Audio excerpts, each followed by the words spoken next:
From Quito, Ecuador, my name is Carla Gonzalez, and this is From the South, the evening news brief from Telesur English, and we begin this new edition right now.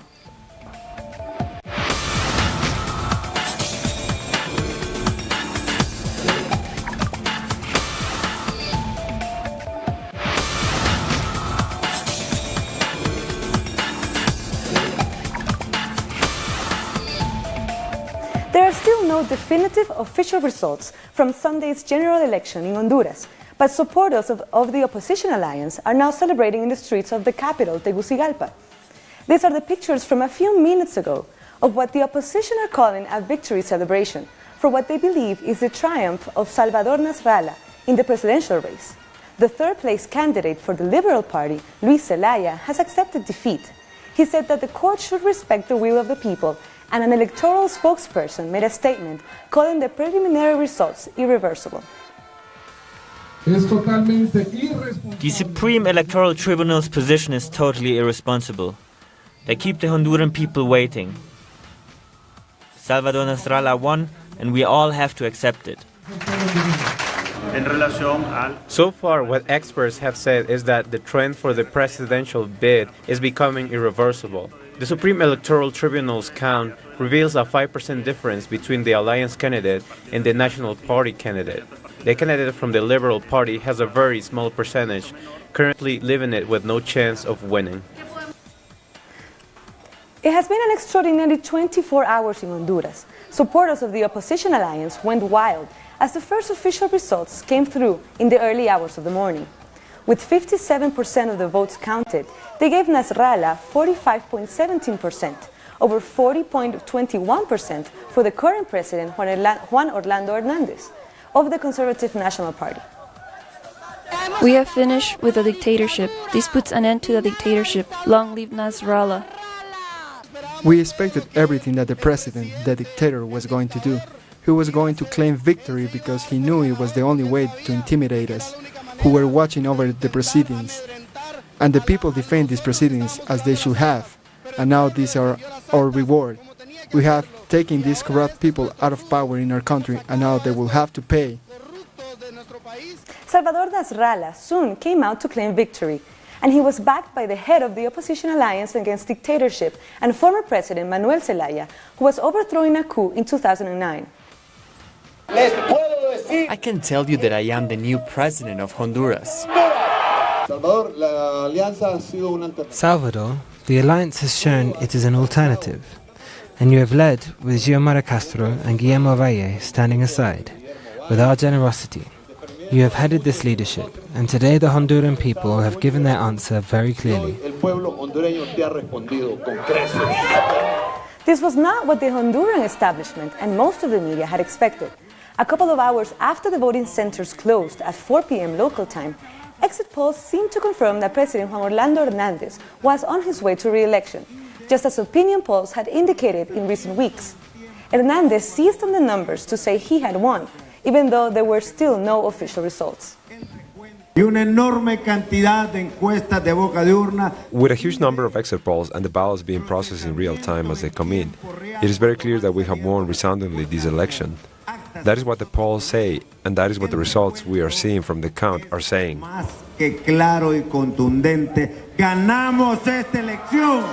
Our correspondent Heather Geese is at the opposition's victory mobilization and sent this report. I'm here outside the Supreme Electoral Tribunal in Tegucigalpa, Honduras, where supporters of the opposition alliance have gathered to celebrate the victory of presidential candidate Salvador Nasralla. The preliminary results that the Supreme Electoral Tribunal released early in the hours of this morning at 2 a.m., 10 hours after polls have closed, gives a 5% lead to Salvador Nasralla, and a Supreme Court magistrate said this morning that that trend of victory is irreversible. So supporters are here right now celebrating.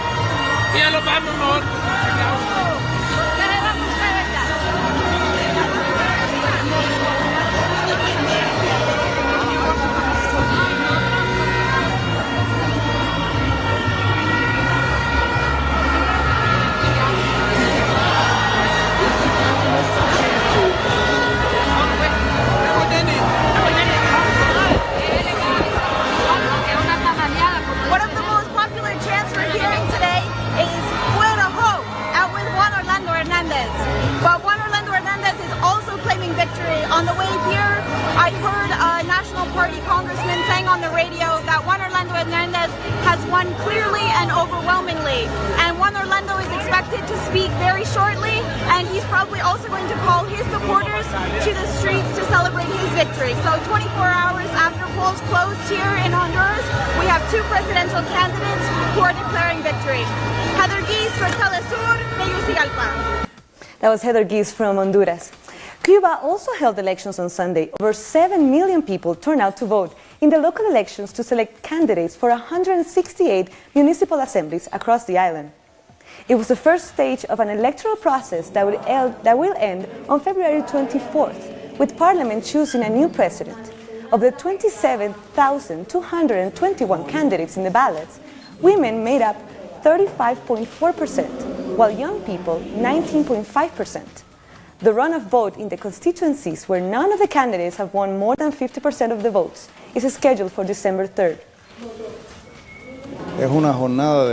Today we are showing the world and to everybody out there that could be interested in our system that this is real.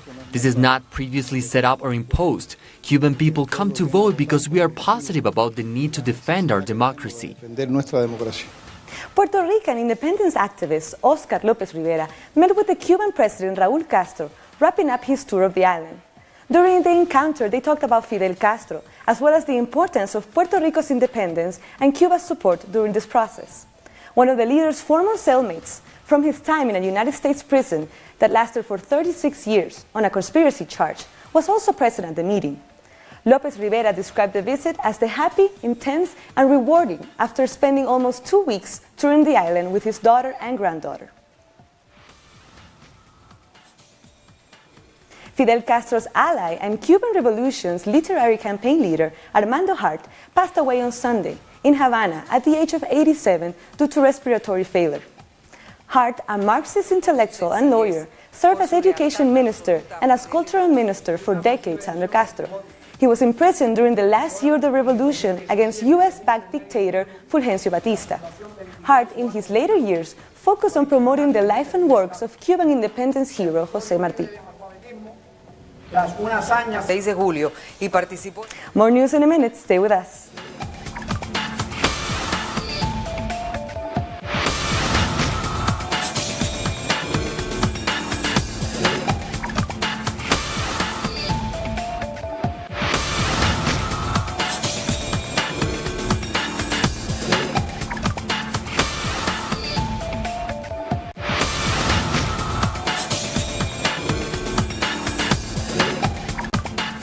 Last week, the Venezuelan authorities arrested 6 executives of Citgo, the U.S. subsidiary of Venezuela's state-owned company, PDVSA, on charges of corruption. Now, President Nicolás Maduro has replaced the president of PDVSA and announced a major revamp of the country's most important industry. To lead this restructuring, this revolution within the revolution, within the new PDVSA, conquered by our comrade Hugo Chavez in the battles of 2002 and 2003, I announced the appointment of Major General Manuel Quevedo as the new president of the oil industry, our beloved PDVSA. And at the same time, Manuel Quevedo is appointed the country's new oil and energy minister. Manuel Quevedo is a young Venezuelan general, expert in finance, is a scholar whose specialization in his professional studies is public finances. Venezuela's President Nicolás Maduro received his Haitian counterpart Jovenel Moïse to sign several agreements focused on energy, agriculture, development and trade, part of the cooperation plan between Haiti, Venezuela and Petrocaribe. President Maduro said that the meeting reaffirmed the relationship between both countries, as well as the fraternity they have built, always thinking about their common interests. It's the first time the Haitian president has visited Venezuela on an official visit. We have signed 2 important agreements to cooperate with Haiti on food production and trade, and we are also working on an investment program aimed to benefit several projects.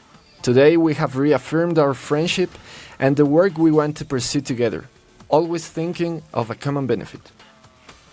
Social organizations have denounced the murder of social leader Mario Castaño that took place last Sunday. The leader was claiming land that had been previously taken by paramilitary forces in the Choco region. Castaño was killed despite receiving protection from the Colombian National Protection Unit. His death adds up to the list of more than 180 social, community, and indigenous leaders, victims of violence since 2016.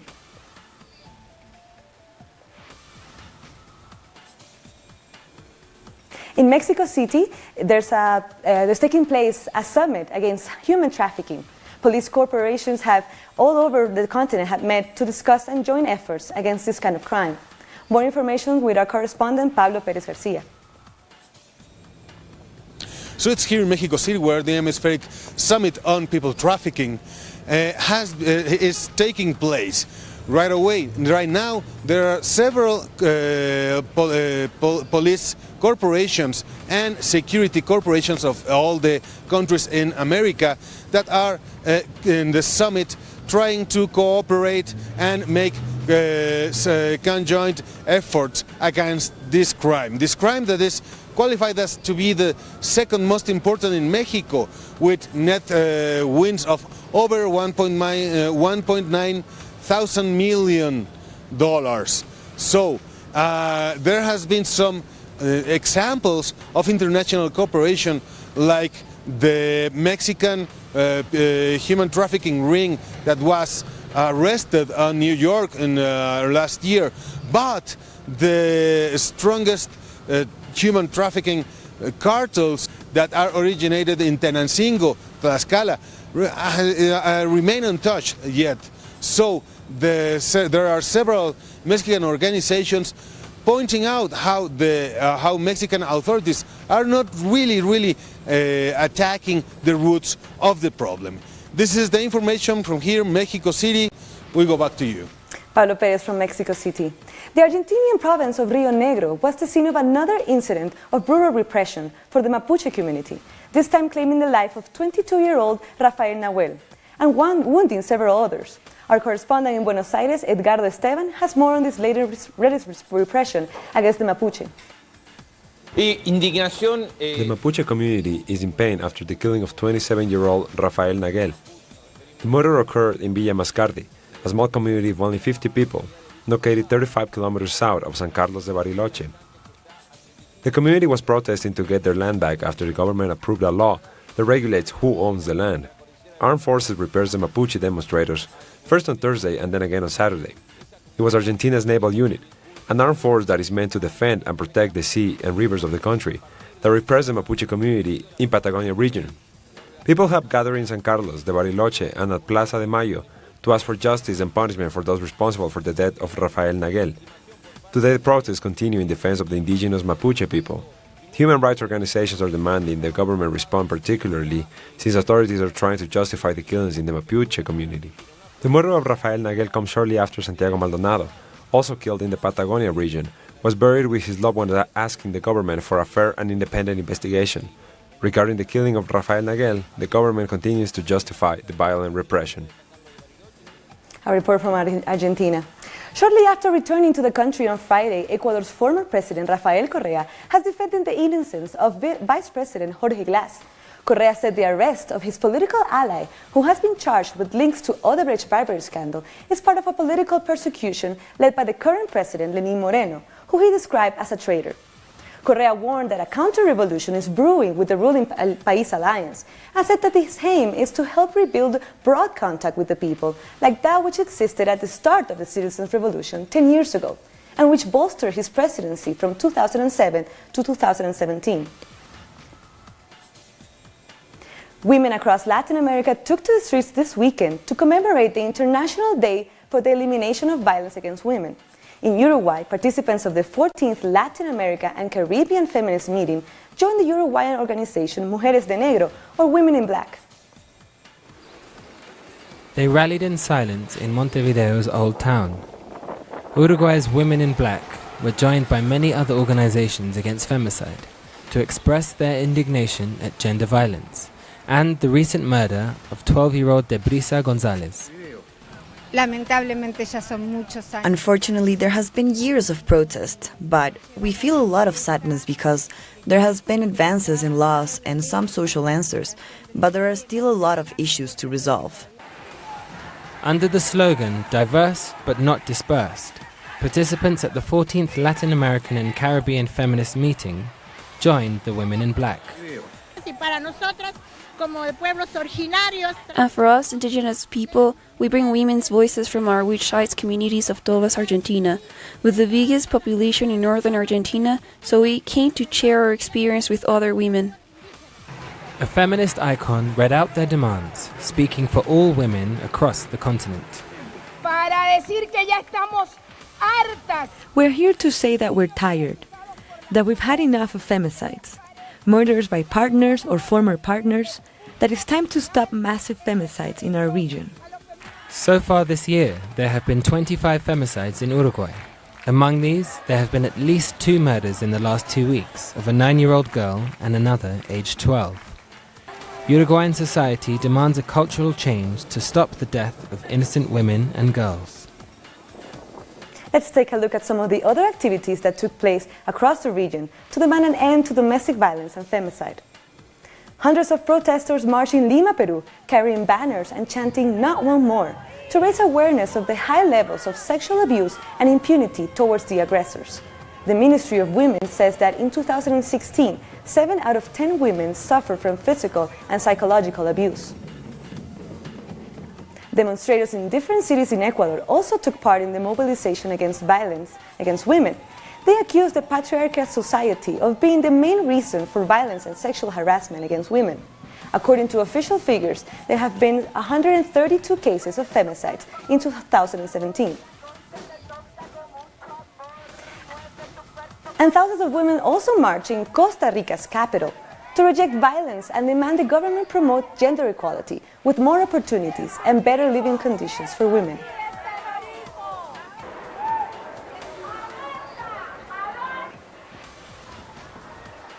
In Mexico too, feminist groups took to the streets to demand a stop to the wave of gender violence registered in different states of the country.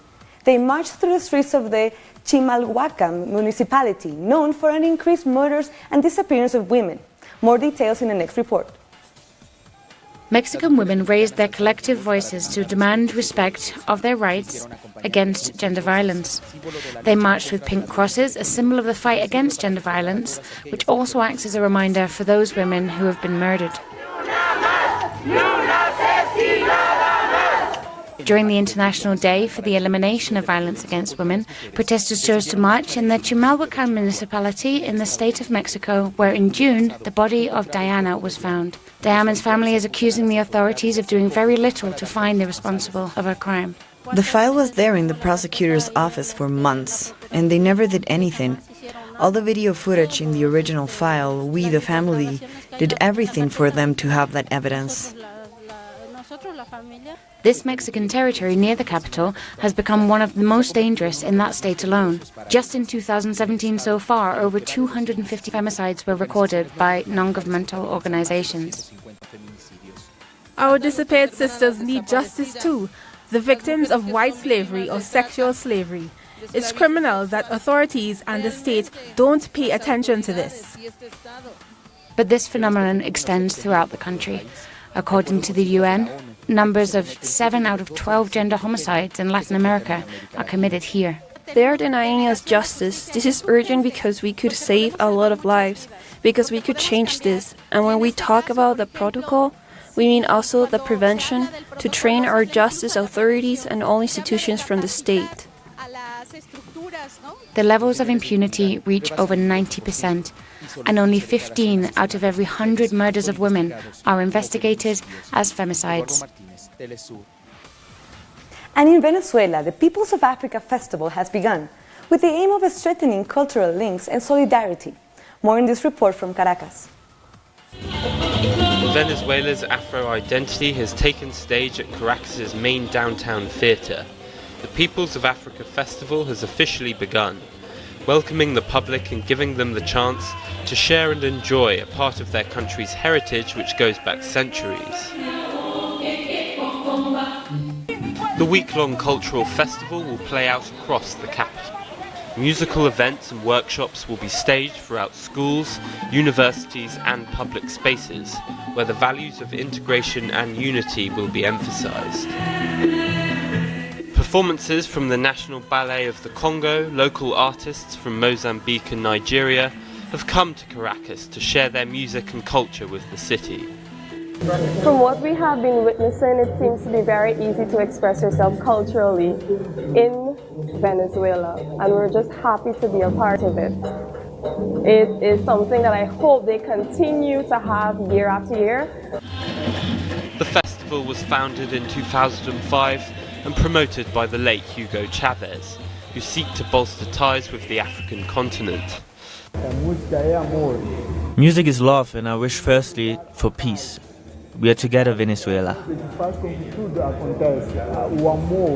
Now the festival, in its 5th year, proves to be a lasting legacy of the late leader, serving as a symbol of strength and solidarity for Africans and Venezuelans.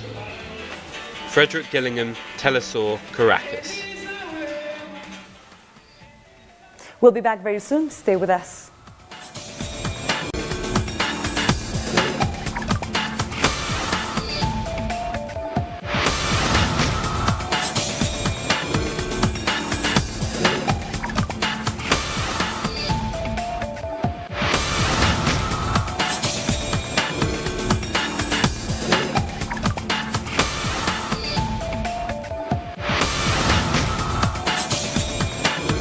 A day of action is underway in the United States to protest against President Donald Trump's tax cuts.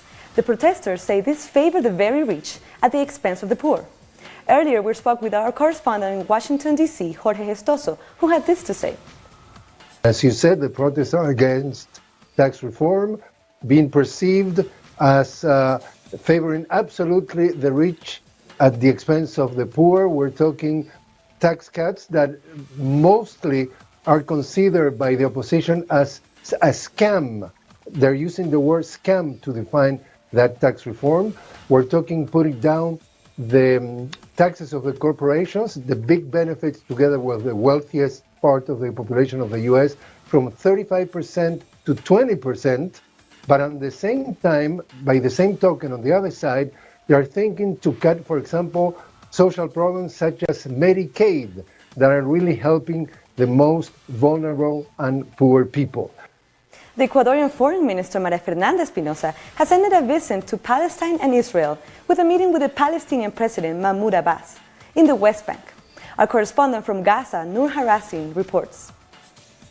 The Foreign Minister of Ecuador, Maria Fernanda Espinosa, met on Sunday with Palestinian President Mahmoud Abbas at the presidency headquarters in the occupied West Bank city of Ramallah. The meeting was attended by the Palestinian Foreign Minister Riyad al-Maliki and the presidency spokesman Nabil Abu Rudaina. During the meeting, President Abbas thanked the people and the President of Ecuador for their support for the Palestinian cause. Abbas also confirmed his commitment to achieving peace with Israel on the basis of the Arab Peace Initiative and the resolutions of international legitimacy. Earlier in the day, Espinosa also met with the Palestinian Prime Minister Rami al-Hamdullah at his office in Ramallah and discussed with him the cooperation between the two countries in different fields, especially the establishment of a joint committee between Palestine and Ecuador. The meeting was attended by Palestinian Foreign Minister Riyad al-Maliki and the Ambassador of Ecuador to Palestine, Mr. Javier Santos Blazerte. Meanwhile, Espinosa reiterated her country's support for the establishment of an independent Palestinian state within the 1967 borders and the importance of supporting Palestine at various international forums. Meanwhile, Foreign Minister al-Maliki updated Espinosa on the latest political developments in the Palestinian arena, including the latest reconciliation agreement with Hamas and the continuous Israeli violations against the Palestinian people, especially settlement expansion. Espinosa also visited the grave of the late President Yasser Arafat and laid a wreath of flowers there. Nur Hawazin, Telesur TV, Palestine. That was Nur Harasin from Gaza. Airstrikes in Syria have killed more than 80 people as part of a push to take the last major rebel stronghold in eastern Ghouta near the capital Damascus. In just over a 24-hour period, more than 80 people lost their lives, and hundreds more were injured in the attack on the village on the eastern banks of the Euphrates River. Most were civilians. Now here are some of the other stories that are making headlines around the world. Bali's Mount Agung volcano alert has been raised to the highest level as the authorities warn of an imminent large eruption. About 100,000 residents near Mount Agung have been ordered to evacuate, but so far only 40,000 have been shifted to temporary shelters. The island's airport has been closed, therefore many tourists are stranded. Pope Francis has begun his 6-day trip to Myanmar starting in Yangon. The Pope's visit is a very sensitive one as he has been advised not to use the term Rohingya during his visit to avoid setting off a diplomatic incident that could turn the military and government against minority Christians. Myanmar has faced global condemnation over its treatment of Rohingya Muslims. Members of Germany's Christian Democratic Union convened at the party's headquarters in Berlin to continue talks on the prospects of forming a government with the Social Democratic Party in the forthcoming period. German Chancellor Angela Merkel's CDU is reported to have backed the plan to team up with the SPD, headed by Martin Schulz. Merkel says her party is serious about the coalition talks. That's why we are prepared to enter into talks with the SPD. We will conduct the negotiations as we have done with the Greens and the FDP in a serious, committed, honorable manner. And we are prepared to do the same with the SPD in view of successful negotiations. Pakistan Islamists have called off their national protest after the Law Minister Zahid Hamid's resignation. The Islamists were protesting for weeks, accusing the Law Minister of blasphemy after a reference to Prophet Muhammad was left out of the new electoral oath. Protests continued in Australia over the treatment of asylum seekers detained in neighbouring Papua New Guinea. This time, demonstrators chained themselves to the gate of the Prime Minister's official residence. Last week, Papua New Guinea police expelled some 400 asylum-seeking men from the island, which the United Nations decried. We've come to the end of this evening news brief. This and many other news, you can find them on our website at telesurtv.net/English. And join us on social media, Facebook, Twitter, and Instagram. For Telesur English, I'm Carla Gonzalez. Thank you for watching.